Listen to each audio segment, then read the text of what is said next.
This is One Fat Boy, and I'll be going over the FIRE analysis. And it's just a run through of how to get rough estimates for savings and just going over a few formulas just so you get an idea of how long it'll take to save up to what you want to save up to, how to get earnings of just passive income, just an overall analysis of how to be financially independent, retire early, and how possible it is. So FIRE stands for Financially Independent, Retire Early. It's a popular movement online. Pretty much the goal of it is to save about 70 to 90% of your income. Like the main goal is just save as much as you can, and while reducing like all your costs. And then the goal is just to like build up a passive income. So it's usually like a 3% rule or a 4% rule of just what you have saved up. You can passively earn 3 to 4% of that per year. And since the average income in the U.S. it's like between like 66 and 68,000, I'm just rounding up to 70,000 a year. And just how would you get that off your like savings that you have? Just getting 3 or 4% off that, and just how to passively earn that. The steps that you have to take in order to like achieve this. So first you got to determine the cost of all your bills. So like any housing, cars, or just like food costs or any small bills, and just your spending in general, like all of that added up. Just like it, all your spending, just known, like pretty much as close as you can get it, as accurate as you can get it. You want to solve for your income needed in order to like achieve a 70 to 90% saving rate. Because you want to be saving as much as you can, so you got to get your bills as low as you can get it, and then save as much as you can. And then you have to apply that like 3 or 4% rule in order to get that passive income, so you can passively earn what you want without having to go to work. And then I'll be incorporating inflation, so because obviously inflation will affect like how money works, like how much value it has. So obviously like you might get up to like the savings that you wanted, but it may not be worth as much, so you need to keep saving for a few more years. So have to incorporate inflation in order to get like a truer answer. So the formulas that I'll be using in my Excel sheet when I show it off. So you have income for the percent savings rate that you want.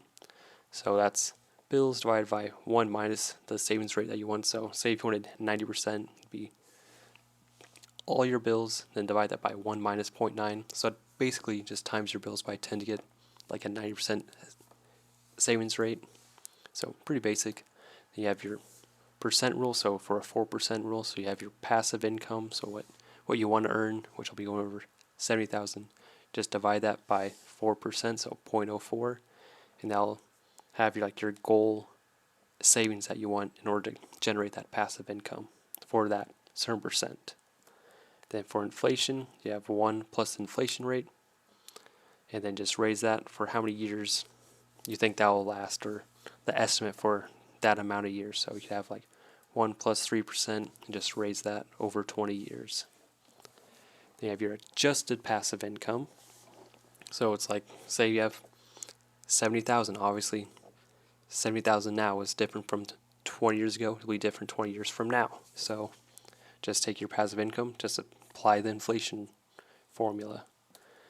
And then for your adjusted wanted savings, same thing. So now that you have your adjusted passive income, just go through the percent rule that you want and just get your adjusted wanted savings.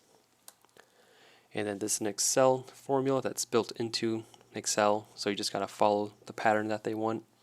And then you just times by -1, because it's more designed to like watch your bills being paid, or that's what it's designed to.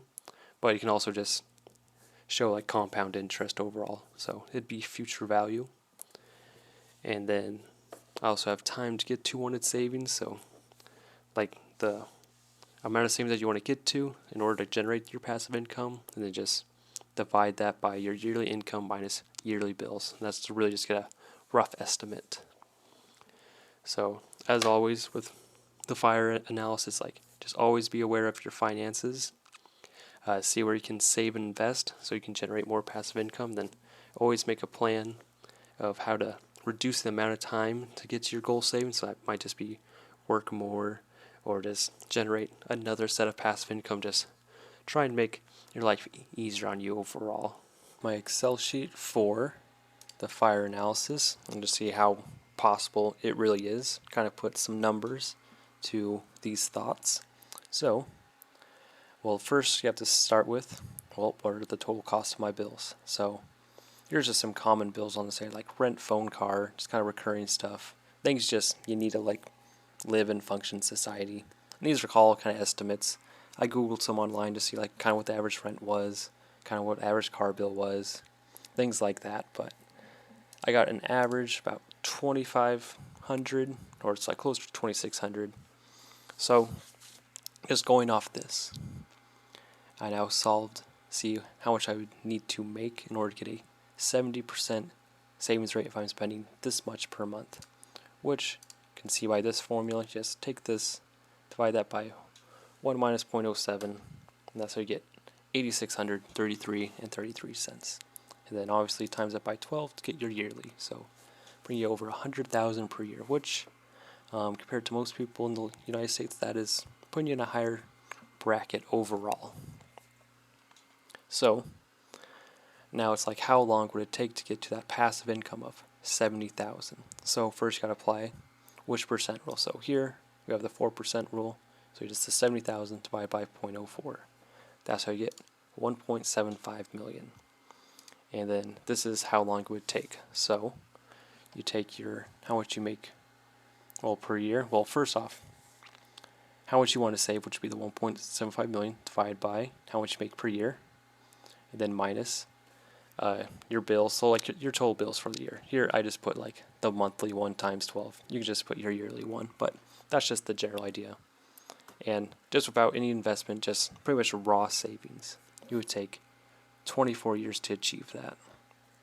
And then looking at the 90% one, so obviously if you're saving 90% and still paying that much for your bills per month, you have to be making a lot more. So be making almost 26,000 a year, putting you at 310,000 a year. That puts you in like the upper echelon tier of the US if you're making 300,000 a year. I don't know many jobs off the top of my head that make that, or many people I know personally that make that. So I say that puts you in upper echelon tier. And just to get to 1.75 million savings, like 6.2 years. So basically if you're making that much and you can comfortably live off 70,000 a year, which is about average per year for an American, 6 years. I think that's pretty quick. And then even for 3% rule, so same idea, 70,000 divided by 0.03, that brings you to 32 years and 8.3 years. So honestly, breaking 300,000 a year, you could pretty much in theory retire in less than a decade. But obviously if you're making that much, I think your bills is going to be less than that. Like obviously your lifestyle, honestly lifestyle is probably the biggest factor across all of this, but you could like retire that fast if you're making like this much per year. So now let's factor in the investing part, as this is what's going to save time overall, because you can only save so much, but if you don't have your money work for you, you're not going to be able to earn as much. So let's just see how the future value works for Excel. So I have this set up for these 70% and 90% saving rates, and for month and year. So that creates 4 of these. So we have to look at the interest rate per year. I know the S&P 500 is like use like 7-10%, and total market's about the same, but just for a safer estimate, we'll be looking at 5%. And then your payment frequencies, like year, there's 12 months in a year. There's 1 year and 1 year. And then your interest rate divided by period, obviously, just take your interest rate divided by the period, which is your payment frequency, and that's how you get like 0.055 by 12, 0.05 divided by 1, get these values. Then you have your total time, which is always going to be in years. And then I'm using 24, as it's taking 24 years to, in the 70% savings rate, to get to 1.75 million. And then number of periods, just take your payment frequency times your total years. That's how you get that number. And then you have your payment per period. So this number, So I just take how much you earn per month minus your total bills, and that's how I get that number. That's how much you can save. And then obviously for a year, same process. How much you earn per year, how much you pay per year in bills. And that's how you get that number there. Then your present value, that's just how much you have currently in your savings account. I'm just going to assume we start at 0 or you start at 0. Obviously everyone's going to be different. Like you could maybe start with a negative amount, could start with a positive amount, but 0 just seems kind of like a baseline. And then payment is due. It's a 0-1 value. Like I believe 0 is mean you pay at the end, and then 1 means you pay at the beginning. So this means pretty much, say you start on January 1st, you put this 6,000 in at the 1st of January. If it was a 0, that means you put that 6,000 in at the 31st. So you can see this number here. If I change this to a 0, it's going to drop. Drop by like 160,000. But because that's just saying that you put that at the next year. So if you start saving in like 2021, that means this value would be put at like 2022. But I think if you're starting saving, and just so you see the upper echelon, I'm going to just say you're paying at the beginning of each period, which is 1. Then I'm timesing this by -1 because this is kind of a bill payment kind of process. As soon as you have an amount that you want to pay off, you just see like how long it would take you. So I just like times by -1. That just kind of makes this like a compound interest, which you can kind of see what it turns into. So if we look at this, so with an interest rate of 5%, you can kind of compare like month to year. Like over the 24 years, all the way down, you get to 3.3 million, which we can see is greater than the 1.75. So it's like, okay, at what kind of year would I be at this value where it's 70,000 a year? So now, obviously there's a way to just get like the exact amount, but since it's already set up, and I have it set up to where I can change my interest rate real fast, and I can change my year real quick, because I have all these set up to where the moment I change it, it will just change it for all 4 of those. Which, if you just want to keep it, like that's why I have the dollar signs, as it's always going to link up with this, no matter like where you drag it. Like, let's see, at 10 years. Like at 10 years, you're almost at like a million. Yeah, like 940,000. And like 5 more years, you're almost there, like at 1.75 million, which I believe when I ran this, it's about 16. About 16 years, if you're earning about this much, or pretty much like saving like this much per year.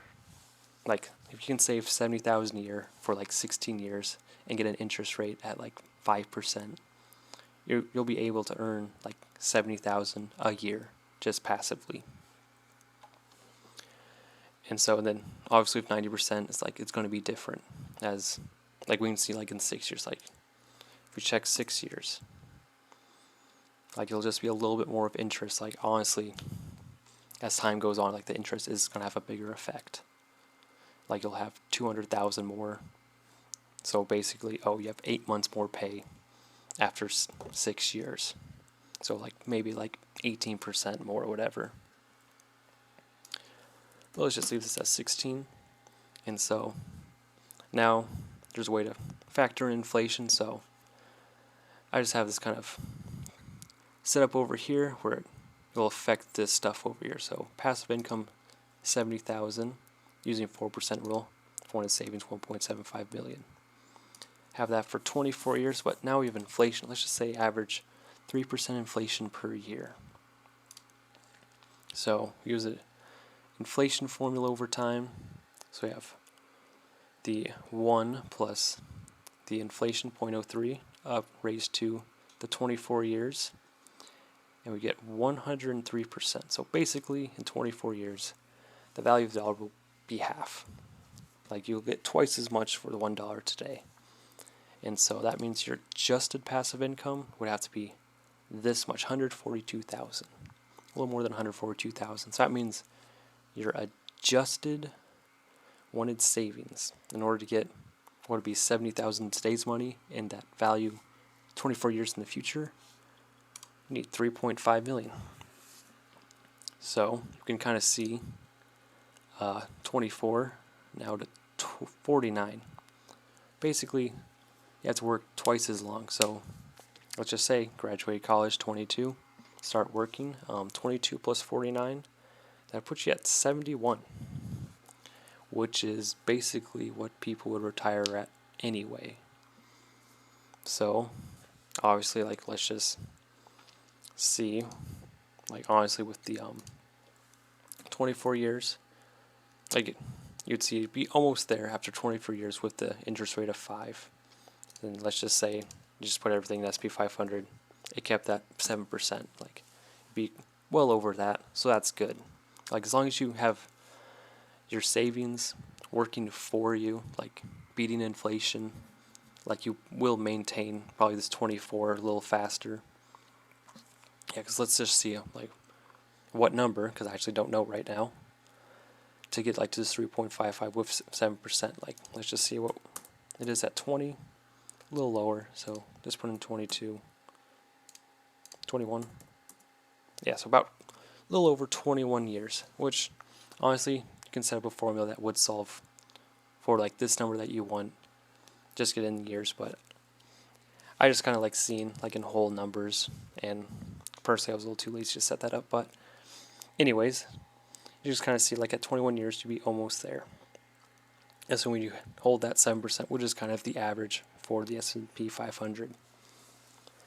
And then let's get into just kind of like a normal person. Let's just say you have like 1,000 per month you spend, and then you're making about 4,000. So I'd put you at like 40,000 a year. You're spending 12,000 on bills, so that means you're netting like 36,000 in savings per year. So I want to take a look at this random. So this one I don't have linked up with anything. You almost want to kind of like 2 rows, but I'm just going to stick with one for now. So I have it as monthly, and then looking at 25 years, but let's just take a look at 5. We'll just go like by a few, putting in 3,000 each time, and so that puts you at 204,000. And if you're trying to get that 1.75, let's just see how long that would take. Like, let's just see what 10 looks like. So it'd probably be like 25. Yeah, so about 25 years, it would put you at that much, which that's better than what we can see here, 48. Which 48 years, honestly, a big difference from 25. Like, you save 23 years. Like, I'm just going to use the example of like graduate college 22. Just pretty much like add the total year. So big difference between 47 compared to 70. Like, being able to passively earn 70,000 at 47 is different than passively earning at 70. But obviously, maybe you don't need to be earning 70,000 a year. Maybe you just need to earn less. Like, you can like live comfortably with less. So that's why I have this where I can adjust it. Like, say you just want like the 50. Like, this adjusts that like a lot. Like, if you just want to get that 1.25 million, only 34 years, that's a lot less. And then let's just see this value. I believe this would be about 20. Yeah, 20 years. So you'd be 42. Then adjusted, assuming the 3%. But since it's at 34, I have to bump this to 34. That changes things. So you can kind of see, like, yeah, you'll get to there at 34. But to maintain that 50,000, because that 173, you'd be earning that 136,000 per year for 50,000 today, 34 years in the future, 136,000. Big difference. Be 94. Well, 94 years puts you at 116. Well, if you round up 117. So you can kind of be seen, or a conclusion that can be made off the fire analysis. If you're making less than 50, it's not looking good. That's all I can say. It's like, you can passively make a few more, like with the dividends and all that. But I think you gotta be saving like raw, just between like the difference between how much you're saving here has to be closer to this like 70,000 range, because I think no one really wants to be working more than 40 years. So if you can get like the number under 40, I think that's reasonable. If you can get it down to 30, because I know the goal of like fire analysis, like by 30, you're pretty much financially independent, and then retiring probably before 40. Even though people strive for 30, I think the 40 is that good year. So basically, you want to get to like an amount that is like probably like 18 years. Like 20 years of work is probably what people want to work. So it's like, what amount do you want to be saving those 20 years, where your investments will get you up to that wanted savings amount in that 20 years, to where you can just retire and passively keep going off that passive income. So honestly, you can just toy around with this, get that exact number that you want. Obviously, if you're on the lower end, I'm sure none of us want to be in this 94 range. We'd probably want to be more this 24 range, or maybe more like the 6. But to each their own, and I hope this is of value. Recap my fire analysis and the Excel sheet. So earning more per year helps a lot. Like, if you can earn a lot, that means you can save more of that, which you can invest more of, which returns more to you. So you can save like more time overall. You can have more money to like spend on things that you want to do, or just earn more in general. The next big thing is that time is the biggest factor for this, as you can kind of view money as a unit of time, as like obviously it'll take this much time to earn this much, and then do you want to spend that amount of time doing that? It's like pretty much like when you have a job, you are selling your time. So it's just another way to think about money and financials, is just how you factor time into it. And then always look to invest, as basic saving hurts, because if you can invest, that means your money's doing work for you. Just using a basic savings account, like you don't want to get like 0.01%, so it's gonna take forever to retire. It's like you saw, if you invest, pretty much like halves the time, take a few years off. So that's very important, as once again, just really hit home this factor. It's like time is the biggest factor in this. Like, we all want free time to do what we want to do.